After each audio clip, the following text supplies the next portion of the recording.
Before discussing Article 16 Subclause 3 of our Indian Constitution, there must be one clarity in your mind कि हमारा संविधान यानी constitution एक living document है। ये एक रिजिड स्टैटिक डॉक्यूमेंट नहीं है। समय समय के हिसाब से हमने हमारे संविधान के अंदर नेसेसरी चेंजेस इनकॉर्पोरेट किए हैं, which has led to make our constitution one of the living documents of the entire world। दोस्तों, आर्टिकल 16 सब क्लॉज 1 और 2 में हमने देखा था कि जब भी पब्लिक एम्प्लॉयमेंट की बात आती है तो स्टेट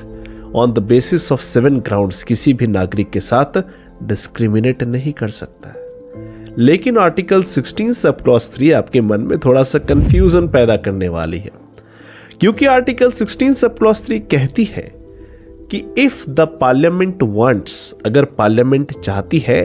तो वो कानून बनाकर किसी भी स्टेट या यूनियन टेरिटरी के अंदर रेसिडेंस के बेसिस पे कुछ पर्टिकुलर पब्लिक जॉब्स को रिजर्व कर सकती है। अब आप देखिए कंट्राडिक्शन कहाँ है। कंट्राडिक्शन ये है कि आर्टिकल 16 सब क्लॉज 2 में हमने देखा था कि रेसिडेंस के बेसिस पे डिस्क्रिमिनेशन अलाउड नहीं है, लेकिन आर्टिकल 16 सब क्लॉज 3 पार्लियामेंट को पावर दे रही है कि अगर पार्लियामेंट को ये फील हो कि किसी स्टेट के अंदर रेसिडेंस के बेसिस पे रिजर्वेशन देना चाहिए तो वो कानून बनाकर उस रिजर्वेशन को लागू कर सकते हैं। अब इसका एसेंस क्या है, चलिए समझने की कोशिश करते हैं। आप सभी को लगेगा कि आर्टिकल 16 सब क्लॉज 3 तो वायोलेट कर रहा है आर्टिकल 16 सब क्लॉज 1 एंड 2 के प्रिंसिपल्स को, लेकिन दोस्तों it is not considered to be a violation, it is considered to be positive discrimination. अब ये पॉजिटिव डिस्क्रिमिनेशन का क्या एसेंस है, let's try to understand. Article 16 sub clause 3 इस प्रॉब्लम को डील करता है कि बहुत सारे भारत के अंदर ऐसे स्टेट्स हैं जहां के लोकल एंड इंडिजिनस कम्युनिटीज काफी लंबे समय से डिप्राइव्ड रहे हैं of better access to education and better access to employment and economic opportunities. अगर ऐसे वल्नरेबल कम्युनिटीज को हम लेवल प्लेइंग फील्ड प्रोवाइड न करें, they will not be able to compete with well educated sections of the society.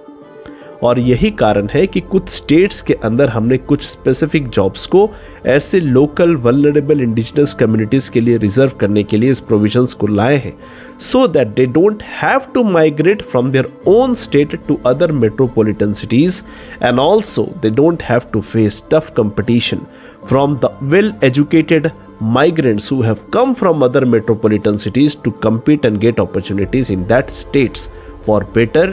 livelihood।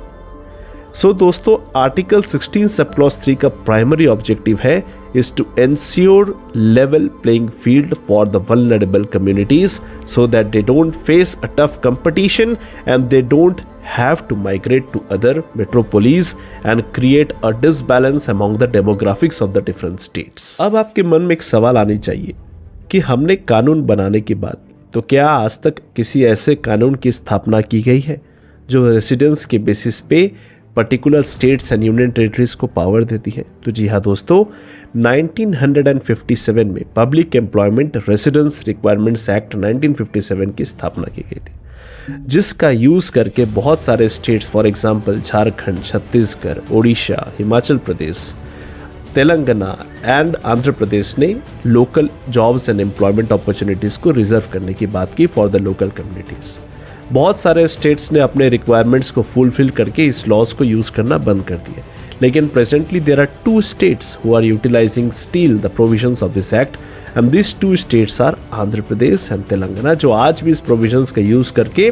कुछ particular public jobs को local and indigenous communities के लिए रिजर्व करके रखे हैं, so that to provide them level playing field and also to stop the migration to the other states and union territories. I hope 16 sub clause 3 के provisions को आप अच्छे से समझ पाए होंगे। इसके फर्दर आने वाले क्लॉजेस एंड आर्टिकल्स को हम डिटेल्ड एंड कॉम्प्रिहेंसिव मैनर में अच्छे से कवर करेंगे, लेकिन for that you have to like my video, share this channel to your friends and relatives जिनको भी फंडामेंटल राइट्स एंड पॉलिटी की बेटर अंडरस्टैंडिंग चाहिए and they want to comprehensively prepare for the union public service commission civil services examination.